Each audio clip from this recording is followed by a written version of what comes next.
যে আল্লাহকে সন্তুষ্ট করবার জন্য আমরা আমল, ইবাদত, জিকির, আজকার, তাসবিহ, সালাত, সিয়াম সব করি, সে আল্লাহর কাছে যদি এগুলো অ্যাকসেপ্টেড না হয়, গ্রহণযোগ্য না হয়, আল্লাহ যদি সেগুলোকে গ্রহণ না করেন, তাহলে এই আমল করে আমাদের কোনো উপকার আসবে না। ঠিক না ঠিক? সুতরাং আল্লাহর কাছে যে কোনো আমল গ্রহণযোগ্য হওয়ার জন্য মৌলিকভাবে তার কয়েকটা শর্ত আছে। তার ভিতরে এক নম্বরের শর্ত হলো ঈমান থাকা। যদি কারোর ভিতরে ঈমানই না থাকে, সে যত ভালো কাজই করুক না কেন, আল্লাহর কাছে সেটা গ্রহণযোগ্য হবে না। দ্বিতীয়ত, যেটি মৌলিক শর্ত যে কোনো আমল আল্লাহর কাছে গ্রহণযোগ্য হওয়ার জন্য, সেটি হলো আমলটি নবী আলাইহিসসালামের পদ্ধতি অনুযায়ী হতে হবে। এছাড়া অন্য কোনো মনগড়া পদ্ধতি অনুযায়ী করলে সে আমল আল্লাহর কাছে গ্রহণযোগ্য হবে না। তৃতীয় যে শর্ত আছে আল্লাহর কাছে যে কোনো আমল গ্রহণযোগ্য হওয়ার জন্য, সেটা হলো সে আমলটি করতে হবে ইখলাসের সঙ্গে, নিষ্ঠার সঙ্গে। এই আমলটি হবে শুধুমাত্র মালিককে খুশি করার জন্য। দুনিয়ার কোনো ধান্দা, দুনিয়ার কোনো বিশেষ ফায়দা হাসিল করা, কোনো মানুষকে খুশি করা, কারোর কাছে জাহির করা, কারোর কাছে এটার স্বীকৃতি পাওয়া, এ জাতীয় কোনো ধান্দা থাকতে পারবে না। শুধুমাত্র আল্লাহকে খুশি করার উদ্দেশ্যে যদি করা হয়, সেটা হবে ইখলাসের সঙ্গে। অতএব যদি আমি ঈমানের সঙ্গে নবী আলাইহিস সালামের পদ্ধতি অনুযায়ী সহিভাবে এবং শুধুমাত্র আল্লাহকে খুশি করার উদ্দেশ্যে এবং দুনিয়ার কোনো মানুষের কাছ থেকে কোনো ফিডব্যাকের আশা করা ছাড়া কোনো ইবাদত করি, তাহলে ইনশাআল্লাহ সেই ইবাদত আল্লাহর কাছে গ্রহণযোগ্য হওয়ার মতো উপযুক্ত ইবাদত বলা যেতে পারে। এরপরেও ব্যক্তির ব্যক্তিগত কিছু চারিত্রিক ত্রুটির কারণে, কিছু দোষের কারণে, কিছু খারাপ স্বভাবের কারণে অনেক সময় এই শর্তগুলো থাকা সত্ত্বেও আল্লাহ সুবহানাহু ওয়া তাআলার কাছে আমল গ্রহণযোগ্য হয় না।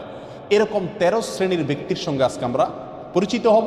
এই 13 ক্যাটাগরির কোনো একটিতে যদি আমরা কেউ থাকি, তাহলে ইবাদত কবুলের যে মৌলিক শর্ত আছে সেই শর্তগুলো পাওয়ার সত্ত্বেও আল্লাহ সুবহানাহু ওয়া তাআলা আমাদের ইবাদত গ্রহণ করবেন না। তার ভিতরে এক নম্বরে যে ব্যক্তির কথা বলবো, সেটি সুনানে নাসাইতে বর্ণিত হয়েছে। নবী আলাইহিস সালাম বলেছেন, লা ইয়াকবালুল্লাহু মিন মুশরিকিন আশরাকা বা'দা ইসলামিহি আমালা হাত্তা ইউফারিকাল মুশরিকিনা ইলাল মুসলিমিন। অর্থাৎ নবী আলাইহিস সালাম বলেছেন, কোনো ব্যক্তি ইসলাম গ্রহণ করলেন, আগে তিনি অমুসলিম ছিলেন, ইসলাম গ্রহণ করার পরে যদি আবার সে শিরকে ফিরে যায়, আবার তিনি যদি শিরকে লিপ্ত হয়ে যান, তাহলে তার কোনো আমল আল্লাহ সুবহানাহু ওয়া তাআলা গ্রহণ করবেন না। যদি সে শিরকে লিপ্ত হওয়ার পরে তওবা করে আবার মুসলমানও হয়, তবুও তার আমল গ্রহণযোগ্য হওয়ার জন্য শর্ত হলো হাত্তা ইউফারিকাল মুশরিকিনা ইলাল মুসলিমিন। সে মুশরিকদের দল, মুশরিকদের দেশ, মুশরিকদের সমাজ ত্যাগ করে মুসলমানদের সমাজে আসার আগ পর্যন্ত তার কোনো আমল গ্রহণযোগ্য হয় না।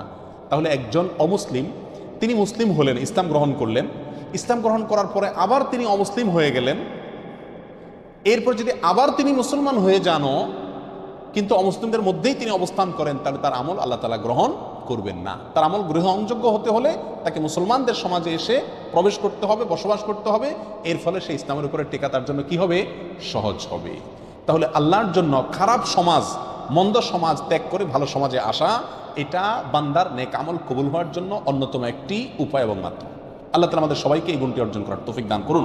আমরা সবসময় ভালো সমাজে মুমিনদের সঙ্গে, মুত্তাকিদের সঙ্গে উঠা বসা, তাদের সাথে পরিচিত হওয়া, তাদের সাথে বন্ধুত্ব করা, তাদের সঙ্গে সব লেনদেন করা, কারবার করা, তাদেরকে অন্তরে জায়গা দেওয়া এবং জলচল করা, এটার চেষ্টা করব। তাহলে আমল আল্লাহ সুবহানাহু ওয়া তাআলার কাছে গ্রহণযোগ্যতা পাবে ইনশাআল্লাহ। আর এর বিপরীতে বিশেষ করে যদি কেউ ইসলাম গ্রহণ করার পরে যদি আবার শিরকে ফিরে যায়, তার কোনো আমল আল্লাহ তাআলা আর কবুল করেন না। যদি সে মুসলিমও হয়ে যায়, তবুও তাকে আমল আল্লাহর কাছে গ্রহণযোগ্য করাতে হলে মুসলমানদের সমাজে ফিরে আসতে হবে। তাহলে এক নম্বর ব্যক্তি পেলাম যে ইসলাম গ্রহণ করার পরে আবার শিরকে চলে গেছে, তার আমল আল্লাহ তাআলা কি করবেন না? গ্রহণ করবেন না। গ্রহণ করবেন শর্ত হলো সে আবার মুসলমানদের মধ্যে ফিরে আসবে, ইসলাম গ্রহণ করবে, এই সমাজে চলে আসবে, তখন আল্লাহ তাআলা গ্রহণ করবেন। নাম্বার 2 এবং 3, 2 এবং 3 এই দুটো পয়েন্ট বর্ণিত হয়েছে আবু দাউদ এবং সহিহ ইবনে খাজামা বর্ণিত এক হাদিসের মধ্যে। নবী আলাইহিস সালাম এখানে এই হাদিসের 2 ব্যক্তির কথা বলেছেন, যে 2 ব্যক্তির আমল আল্লাহ সুবহানাহু ওয়া তাআলা কি করবেন না? কবুল করবেন না। কারা তারা?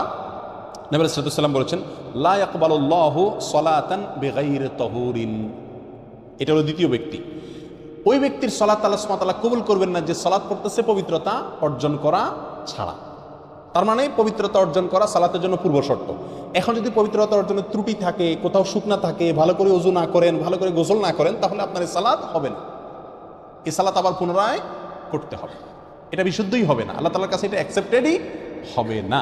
তাহলে সালাত এটা আদায় করার জন্য, এটা কবুল হওয়ার জন্য পূর্ব শর্ত হলো পবিত্রতা থাকা। সম্প্রতি একটা ভিডিও ক্লিপ, ছোট ভিডিও ক্লিপ আপনারা অনেকেই দেখেছেন হয়তো, অনলাইনে প্রচুর পরিমাণ ছড়িয়ে গেছে। সেটা হলো হারামে মক্কায় ভারতের দুজন লোক, ইন্ডিয়ার দুজন লোক, তারা উমরা বা হজ করার জন্য আসছেন দেখা যাচ্ছে ভিডিওতে, এবং জামাত দাঁড়ায় গেছে হারামে। এখন আশপাশে হয়তো অজুর জায়গা ধারে কাছে নাই, তো তারা এক জায়গায় এরকম শূন্যের মধ্যে কোনো পানিটাই নাই, এভাবে নিচ্ছে, কুলি করতেছে, হাত মুখ ধুইতেছে, পানি কিন্তু নেই। একটা ড্রাম বা বাক্সর সামনে এরকম হাত দিচ্ছে, মুখে মুছতেছে, মানে মনে মনে অজু করতেছে, অথচ পানি নেই। তাদেরকে আশপাশে অনেকে বোঝানোর চেষ্টা করছে যে ভাই পানি তো নাই, তোমরা কি অজু করতেছো। তারা এটা নিয়তে অজু করে ফেলতেছে। তাহলে এইভাবে যদি কেউ অজু করে তার সালাত কবুল হবে না। অপবিত্র ব্যক্তির সালাত নামক ইবাদত আল্লাহ কি করবেন না, কবুল করবেন না। এটা হলো দ্বিতীয় ব্যক্তি যার সালাত বা ইবাদত কি হবে না, কবুল হবে না। অতএব ভালোভাবে উত্তম রূপে ওযু এবং গোসল করতে হবে। নাম্বার 3, ওয়ালা সাদাকাতা মিন গুলুল। আমাদের সমাজে আজ হালাল ইনকাম করা মানুষ, হালাল উপার্জন করা মানুষ সোনার হরিণ হয়ে গেছে ভাই। আলহামদুলিল্লাহ, দানকারী মানুষের অভাব নেই, সবাই টুকটাক দান করার চেষ্টা করে। কিন্তু এই হাদিসটি জানার পরে দান করার চাইতে ইনকাম যেন হালাল থাকে সেদিকে আমরা বেশি গুরুত্ব দেব। নবী আলাইহিস সালাম বলেছেন, ওয়ালা সাদাকাতা মিন গুলুল। অবৈধ সম্পদ আত্মসাৎ করে যে সম্পদ কামাই করেছেন, হারাম উপায়ে যে সম্পদ কামাই করেছেন, সেই সম্পদ দিয়ে যদি আপনি সাদকা করেন, দান করেন, এই দান কবুল হবে না, এটা আল্লাহর কাছে গ্রহণযোগ্য হবে না। তাহলে তৃতীয় ব্যক্তি হলেন ওই ব্যক্তি যে ব্যক্তি হারাম পথে উপার্জন করেন, তার দানের ইবাদত আল্লাহ কি করবেন না, কবুল করবেন না। নাম্বার 4 নম্বর, যার আমল ইবাদত কবুল হবে না, বিশেষ করে সালাতের কথা বলা হচ্ছে এখানে, সালাত কবুল হবে না, তিনি হলেন ওই মহিলা যে মহিলা সালাত আদায় করছেন অথচ তিনি খেমার পরেন নাই, অর্থাৎ ওড়না পরেন নাই। সুনান আবু দাউদের হাদিসে রাসূল সাল্লাল্লাহু আলাইহি ওয়াসাল্লাম বলেছেন, লা ইয়াকবালুল্লাহু সালাতা হাইদিন ইল্লা বিখিমার। প্রাপ্ত বয়স্কা মহিলা তিনি যদি সালাত আদায় করেন তো তার সালাত আল্লাহ সুবহানাহু ওয়া তাআলা কি করবেন না, কবুল করবেন না, যদি তার মাথায় কি না থাকে, ওড়না না থাকে। অর্থাৎ যেভাবে সতর ঢেকে সালাত আদায় করা দরকার সেভাবে যদি সতর না ঢাকা হয় তাহলে তার সালাত হবে না। আমাদের সমাজে বেশিরভাগ মা বোনেরা না জেনে না বুঝে এমনভাবে সালাত আদায় করেন, এমন পোশাকে সালাত আদায় করেন যেই পোশাকে সালাত হয় না, এবং শত শত হাজার হাজার লক্ষ লক্ষ মা বোনরা এভাবে সালাত আদায় করেন বলে আমি জানি। আমাদের পুরুষদের দায়িত্ব তাদেরকে শিখিয়ে দেওয়া। মেয়েদের সালাত বিশুদ্ধ হওয়ার জন্য পূর্বশর্ত হলো সালাতের মধ্যে সতর ঢাকতে হয়। পুরুষরা পুরুষদের পরিমাণে, মহিলারা মহিলাদের সতর ঢাকতে হয়। মহিলাদের সালাতের মধ্যে সতর হলো তার মুখমণ্ডল ছাড়া, এবং অনেক ওলামা ইকরাম বলেছেন 2 হাতের কবজি ছাড়া এবং 2 পায়ের পাতা ছাড়া, কেউ কেউ পাতাকেও যোগ করেছেন। আর বাকি পুরো শরীর ঢাকতে হবে। মাথার চুল সেটাও দেখা যেতে পারবে না, খোলা থাকতে পারবে না। কাঁধ, বুক, পিঠ কোনো কিছু খোলা থাকতে পারবে না। হাতের বাজু, গোছা, বাজু, বাহু কোনো কিছু খোলা থাকতে পারবে না। এখন আমাদের দেশে আগে প্রচলিত ছিল, এখনো কোনো কোনো বৃদ্ধ মহিলাকে দেখা যায় সাদা শাড়ি আছে, নামাজের শাড়ি বলে, এটা নামাজের কাপড় আলাদা। তো শাড়ি পরলে, একে তো সাদা শাড়ি এমনিই পাতলা দেখা যায়, আবার শাড়ি পরলে শরীরের অর্ধেকের বেশি এমনিই চেষ্টা করলেও ঢাকা যায় না। এই জন্য শাড়ি পরে সালাত আদায় করা উচিত না। যদি আপনি শাড়ি পরার পরেও আপনি নিজেকে ওইভাবে সামলাতে পারেন তো করেন, সেটা আপনার ব্যাপার। তবে মনে রাখতে হবে সালাতের জন্য মাথার উপরে একটা স্পেশালি বড় ওড়না বানায় নেওয়া উচিত, যে ওড়না পুরো শরীরকে ঢেকে দিবে একেবারে, এবং তার ভেতরে যথেষ্ট প্রশস্ত থাকবে, এর ভিতরে হাত নাড়াচাড়া করা সহজ হবে। এক কথায় 4 নম্বর, ওই ব্যক্তি যার সালাত কবুল হবে না আল্লাহর কাছে, তিনি হলেন প্রাপ্তবয়স্কা নারী। তিনি মাথার উপরে ওড়না দেওয়া ছাড়া যদি কি করেন, সালাত আদায় করেন, অথবা ওড়না দিলেন কিন্তু সে ওড়নাটা তার পুরো যেভাবে ঢাকা দরকার সেভাবে ঢাকলো। আল্লাহ তাআলা আমাদেরকে, আমাদের মা বোনদেরকে সঠিকটা বোঝার তৌফিক দান করুন। নাম্বার 5 নম্বর, এটাও মেয়েদের প্রসঙ্গেই, ওই মেয়ের সালাত কবুল হবে না, আল্লাহ সুবহানাহু ওয়া তাআলা তার সালাতকে গ্রহণ করবেন না, অ্যাকসেপ্ট করবেন না, যেই মেয়ে সালাত পড়ার জন্য মসজিদে গেছেন সুগন্ধি ব্যবহার করে, স্প্রে করে শরীরের মধ্যে বা কাপড় চোপড়ে স্প্রে করে বা সুগন্ধি জাতীয় কোনো কিছু ব্যবহার করে তিনি মসজিদে গেছেন। এই যাওয়ার ফলে আল্লাহ সুবহানাহু ওয়া তাআলা ওই মসজিদে গিয়ে যত ইবাদতই করুন না কেন, আল্লাহ তাআলা তার সালাত কি করবেন না, কবুল করবেন না। এ বিষয়ে বহু হাদিসের কিতাবে হাদিস আসছে, তার ভিতরে একটি আমরা উল্লেখ করছি, যেটি সহিহ খুজামা ইবনে খুজামাতে বর্ণিত হয়েছে। নবী সাল্লাল্লাহু আলাইহি ওয়াসাল্লাম বলেছেন, লা ইয়াকবালুল্লাহু মিন ইমরাআতিন সালাতান, ওই মহিলার সালাত আল্লাহ কবুল করবেন না, খারাজাত ইলাল মসজিদি, যে মহিলা মসজিদে বের হয়েছেন, ওয়ারিহুহা তাসিফু, অথচ তার গায়ের যে সুগন্ধ এটা বাতাসে ছড়িয়ে দিচ্ছে অন্যদের নাকে, পুরুষদের নাকে। হাত্তা তারজিআ ফাতাগতাসিলা, সে বাসায় এসে গোসল করে, অর্থাৎ এই গন্ধ তার শরীর থেকে দূর করার আগ পর্যন্ত তার সালাত আল্লাহ তাআলা কি করেন না, কবুল করেন না। প্রিয় ভাই বন্ধুগণ, আজকাল মেয়েরা সুগন্ধি ব্যবহার করেন বাইরে যাওয়ার সময়। বাসায় যেখানে স্বামী আছেন এখানে বেশি সুগন্ধি ব্যবহার করে থাকা দরকার, বরং এখানে থাকে যেমনি সেমনি, বাইরে গেলে খুব জোরসোরে স্প্রে করে। তো এটা অনুচিত। অন্য পুরুষকে নিজের প্রতি আকৃষ্ট করা, অন্য পুরুষকে মনে মনে জানা করতে আহ্বান করার শামিল এই স্প্রে করা, যে স্প্রে সুগন্ধি জাতীয় স্প্রে, এটা করে মহিলারা বাইরে যেতে পারবে না। এখানে চিন্তা করার বিষয়, মসজিদে যাচ্ছেন সালাত আদায় করার জন্য, তিনি যদি আপনার সুগন্ধি জাতীয় কোনো কিছু ব্যবহার করে যান এবং তার সুগন্ধি অন্যদের নাকে যায়, পুরুষদের নাকে যায়, এবং পুরুষরা বাজে চিন্তা করার সুযোগ তৈরি হয়, সেটার যদি এরকম কঠিন শাস্তির কথা বলা হয়ে থাকে, কঠোর সতর্কবাণীর কথা বলা হয়ে থাকে, তাহলে যারা বাজারে মার্কেটে ঘোরার জন্য, বেড়াতে যাওয়ার জন্য, পার্টিতে, বিয়ে শাদিতে যাওয়ার সময় এসব সুগন্ধি লাগায় যাচ্ছেন, তাদের পরিণতি কত ভয়াবহ হতে পারে আল্লাহ তাআলাই ভালো জানেন। আল্লাহ আমাদের মা বোনদেরকে সঠিক পথে, শুদ্ধতার পথে, সুস্থতার পথে ফিরে আসার তৌফিক দান করুন। সময়ত ভাইয়েরা, 6 নম্বর, 7 নম্বর, 8 নম্বর এক হাদিসে 3 ব্যক্তির কথা একসঙ্গে বলা হয়েছে, যাদের সালাত আল্লাহ সুবহানাহু ওয়া তাআলা কি করেন না, কবুল বা গ্রহণ করেন না। আর সে হাদিসটি বর্ণিত হয়েছে সহিহ ইবনে হিব্বানে, ইবনে মাজাহ এবং আরো কয়েকটি হাদিসের কিতাবে। নবী সাল্লাল্লাহু আলাইহি ওয়াসাল্লাম বলেছেন, সালাসাতুন লা তারতাফিউ সালাতুহুম ফাওকা রুউসিহিম শিবরা। 3 ব্যক্তি আছে যারা নামাজ পড়লে তাদের নামাজটা মাথার 1 বিঘত উপরে উঠে না, আল্লাহর আরশ পর্যন্ত যাওয়া তো পরের কথা, অর্থাৎ তাদের এই সালাত আল্লাহর কাছে কবুল হয় না। সেই লোক কারা? হতভাগা। রাজুলুন আম্মা কওমান ওয়া হুম লাহু কারিহুন। 1 নম্বর হলেন ওই ব্যক্তি, যে ব্যক্তি কোনো এলাকার মানুষের মসজিদের ইমাম, তিনি ইমামতি করেন, অথচ মুসল্লিরা তার উপরে অসন্তুষ্ট। অসন্তুষ্ট বলতে ন্যায়সঙ্গত কারণে অসন্তুষ্ট। আজকাল তো হুজুররা চলা একটু বাঁকা হইলেও পাবলিক বলে না, হুজুর পছন্দ না। তো হুজুরের ব্যক্তিগত কারণে যদি আপনি অপছন্দ করেন, সেটাতেই হুজুরের কোনো কিছু আসবে যাবে না, ওটাতে আপনার কপাল আপনি পড়বেন। কিন্তু যদি যুক্তিসঙ্গত কারণে লোকটা বেদাতি, লোকটা খারাপ মানুষ, লোকটার ভিতরে কোনো বদভ্যাস আছে, সেই কারণে যদি পাবলিক তার প্রতি অসন্তুষ্ট থাকে, তাহলে এই ব্যক্তি জেনে শুনেও পাবলিক আমার উপর অসন্তুষ্ট, আমার কোনো চরিত্রের দোষের কারণে, তারপরেও সেই ইমামতির আসন ধরে আছে, আঁকড়ে আছে, তো এই ব্যক্তির উপরে, এই ব্যক্তির ব্যাপারে এই কথা আসছে যে তার সালাত তার মাথার 1 বিঘত উপরেও উঠে না, অর্থাৎ আল্লাহর কাছে কবুল হয় না। নাম্বার 2, ওয়ামরাআতুন বাতাত ওয়া যাওজুহা আলাইহা সাখিত। ওই মহিলা যিনি সারাটি রাত কাটিয়ে দিলেন, অথচ সারা রাত তার স্বামী তার উপরে অসন্তুষ্ট। আমাদের মা বোনদের মধ্যে এই সমস্যাটা ঘরে ঘরে কম বেশ আছে। স্বামী স্ত্রী ঝগড়া লাগবেই, এটা চিরন্তন বিষয়। নবী আলাইহিস সালামের মতো মানুষ, তার সঙ্গে উম্মাহাতুল মুমিনিন রাদিয়াল্লাহু তাআলা আনহাদের সাথেও মনোমালিন্য তৈরি হয়েছে। নবী আলাইহিস সালাম রাগ করে মসজিদে যান নাই, এ বাসায় যান নাই, মসজিদে শুয়ে রয়েছেন। ওমর রাদিয়াল্লাহু তাআলা এসে মধ্যস্থতা করে মিলিয়ে দিয়েছেন। এই ঘটনা ঘটছে। উম্মাহাতুল মুমিনিন একদিকে, নবী আলাইহিস সালাম একদিকে, তাদের জীবনে যদি এটা হয়, তাহলে বোঝা গেল স্বামী স্ত্রীর জীবনে ঝগড়া, কথা কাটাকাটি, ভুল বুঝাবুঝি, এগুলো হবেই হবে, এর কোনো চারা নাই। পাতিল দুটো একসাথে থাকলে বাড়ি খাবে।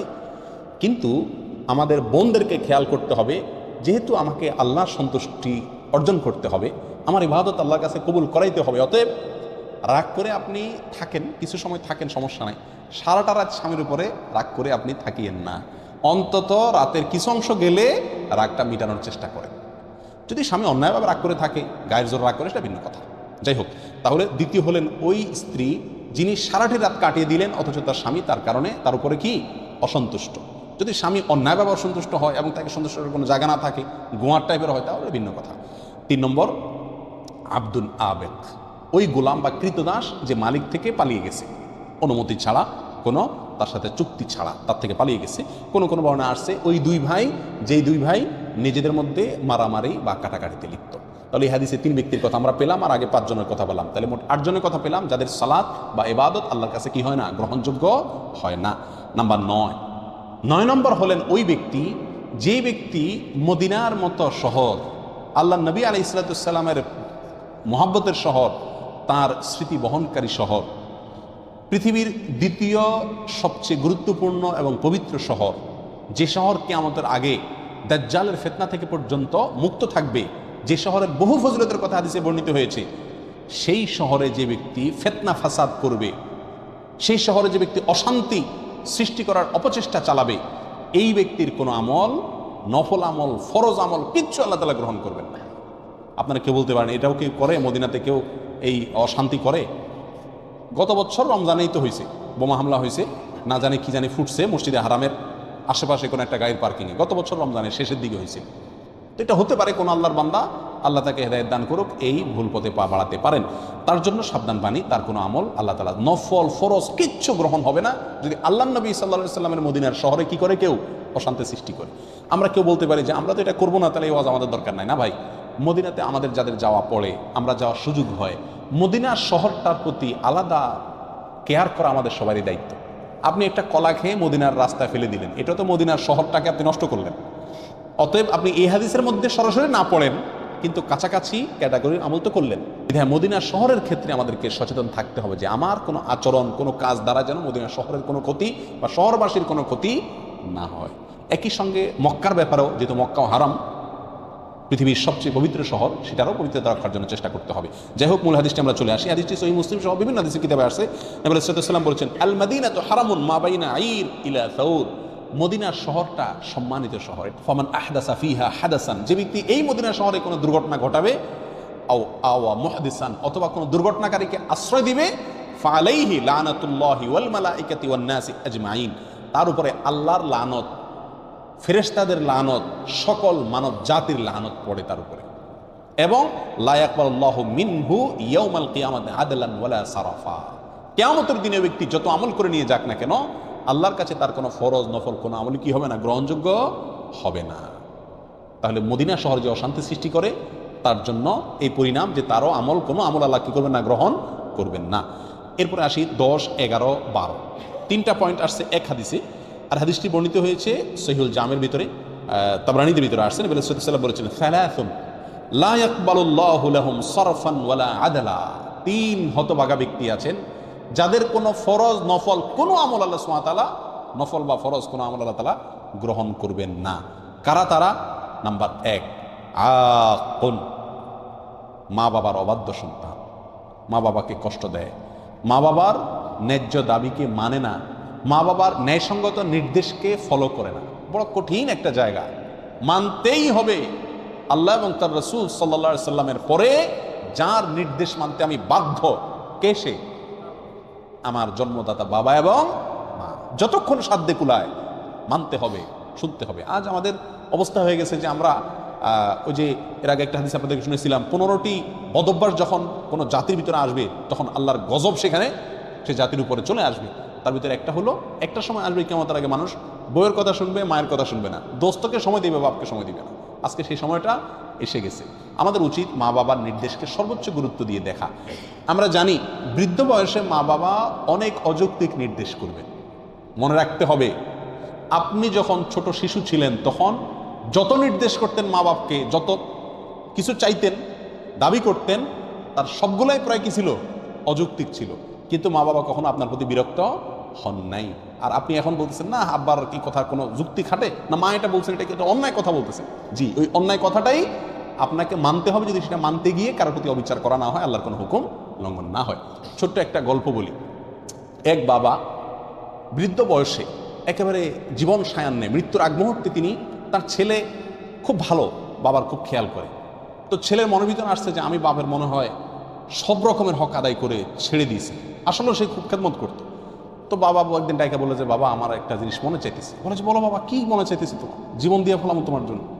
বাবা আপেল খাইতে মনে চাইছে। এই একটা কথা হইলো, আপেল নিয়ে আসছে বাজার থেকে। আপেল নিয়ে আয়সা ঝুড়িতে দিচ্ছে, বাবা তুমি খাও, কত খাইতে মনে চায়। শেষ হয়ে গেলে বলবো আবার এনে দেবো।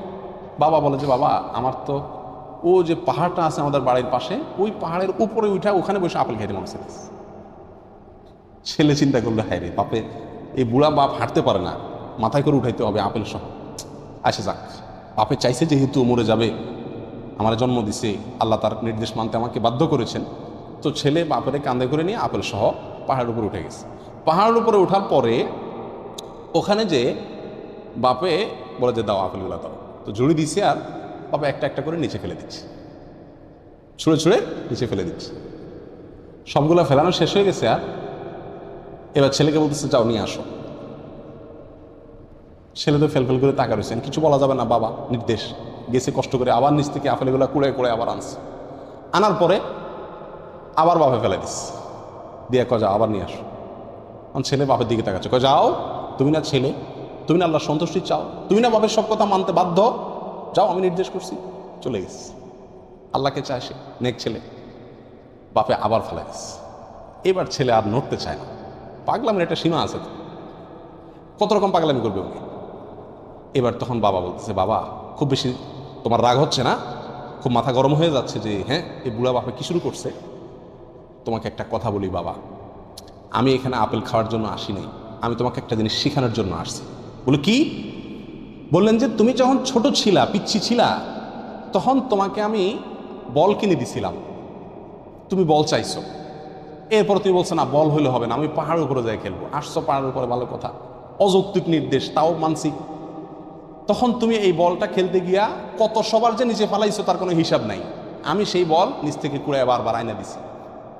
তুমি আজকে আমার আপেল 3 বার কুড়েয়া তোমার কাছে বিরক্তি লাগতেছে যে বাবা অযৌক্তিক নির্দেশ করতেছে, তুমি ছেলে এইরকম অযৌক্তিক নির্দেশ শত শতবার আমাকে করছো। সেদিন আমি তোমার নির্দেশ মানতে গিয়া আমার কোনো মনে কষ্ট হয় নাই, আমি ওই বল আয়না আরো চুমা দিয়া তোমারে দিছি।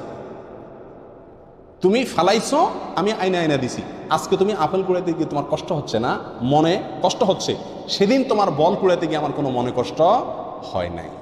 ছোটবেলায় পেশাব পায়খানা করি, সব নষ্ট করি আমরা, মা বাবা সেগুলো ছাপ করেন, ঘৃণ করেন না, ঘৃণা হয় না তাদের, মহব্বতের সাথে করে, আরো চুমা দেয়। আর বুড়া বয়সে মা বাবা যদি বিছানা পেশাব পায়খানা করেন তাহলে আমাদের ঘৃণা লাগে না? হয়তো করি, কিন্তু সে আন্তরিকতা মমতা থাকে না। এই জন্যই কোনো সন্তান সারা জীবন ধরে মা বাবার যত খেদমতি করুক না কেন, মা বাবার হক পরিপূর্ণভাবে আদায় করা এটা কঠিন একটি ব্যাপার। এই জন্য এই দিকটা খেয়াল রাখতে হবে। যদি কেউ মা বাবার নির্দেশকে লঙ্ঘন করে তাহলে এই ব্যক্তি কপাল পড়া ব্যক্তিদের ভিতরে সামিল হবে, 10 নম্বর ব্যক্তির ভিতরে সামিল হবে। তার কোনো ইবাদত, নফল ফরজ কোনো ইবাদত কবুল হবে না মা বাবার যদি কি হন, নাফরমান হন। আল্লাহ আমাদেরকে ইবাদত করুন। 11 নম্বর হলো মান্নান। মান্নানকে, মান্নান হলো ওই ব্যক্তি যে ব্যক্তি দান করে খোটা দেয়, দান করে খোটা দেয়। খুব জটিল একটা বিষয়। আজকাল আমরা দান করার পরে হ্যাঁ তোর এত খাওয়াইছি, এত পড়াইছি, এরপরে আবার আমার কথা শুনলি না, আমি যে পাতে খাইলি সে পাতে হাগলি, এরকম কথা বলি কি বলি না আমরা? আপনার সব শেষ, বরবাদ হয়ে গেল। আপনার আমল আল্লাহর কাছে কবুল হবে না। খোটা দেওয়া মানুষ করবেন আল্লাহর জন্য, ওই ব্যক্তির কাছ থেকে থ্যাংক ইউ আশা করবেন না, স্বীকৃতিও আশা করবেন না, আশা করবেন আল্লাহর কাছে। 11 নম্বর গেল। 12 নম্বর হলেন ওয়া মুকাযযিবুন বিল কাদার, যে তকদিরকে, ভাগ্যকে অস্বীকার করে, সেই ব্যক্তিরও কোনো আমল কবুল হবে না। 13 নম্বর সর্বশেষ পয়েন্ট, যেটি মুস্তাদরাক হাকিমে আসছে, লা ইয়াকবালুল্লাহু সালাতা ইমামিন হাকামা বিগাইরি মা আনজালাল্লাহ। ওই শাসক তার সালাত আল্লাহ সুবহানাহু ওয়া তাআলা কবুল করবেন না যেই শাসক আল্লাহ যা নাজিল করেছেন সেই বিধানের ব্যতিক্রম বা উল্টা ফয়সালা করে, বা উল্টা বিধান অনুযায়ী সে বিচার করে, শাসন করে এবং ফয়সালা করে, তারও সালাত কবুল হবে না। এই হাদিসটি মুস্তাদরাক হাকিমে আসছে। এই হাদিসটির বিশুদ্ধতা নিয়ে কেউ কেউ এটাকে জয়ীফ বলেছেন, কিন্তু কেউ কেউ এটাকে ইমাম হাকিম রাহিমাহুল্লাহ তিনি এটাকে সহি বলেছেন। তাহলে 13 ব্যক্তিকে আমরা পেয়ে গেলাম যাদের সালাত অথবা নেক আমল আল্লাহর কাছে কি হয় না, গ্রহণযোগ্য হয় না। আল্লাহ তাআলা আমাদের সবাইকে এই 13 ক্যাটাগরি থেকে নিজেকে মুক্ত করার তৌফিক দান করুন। আমি আবারও এক নজরে বলে দিচ্ছি, মুশরিক যে অমুসলিম ছিল, ইসলামে আসছে, আইসা আবার যদি ইসলামে অমুসলিমদের মধ্যে ফিরে যায়, সে মুসলমানদের মধ্যে সমাজে ফিরে আসার আগ পর্যন্ত তার কি হয় না, কোনো আমল আল্লাহর কাছে কবুল হয় না। 1। 2 নম্বর হলো পবিত্রতা অর্জন করে না যে ব্যক্তি সঠিক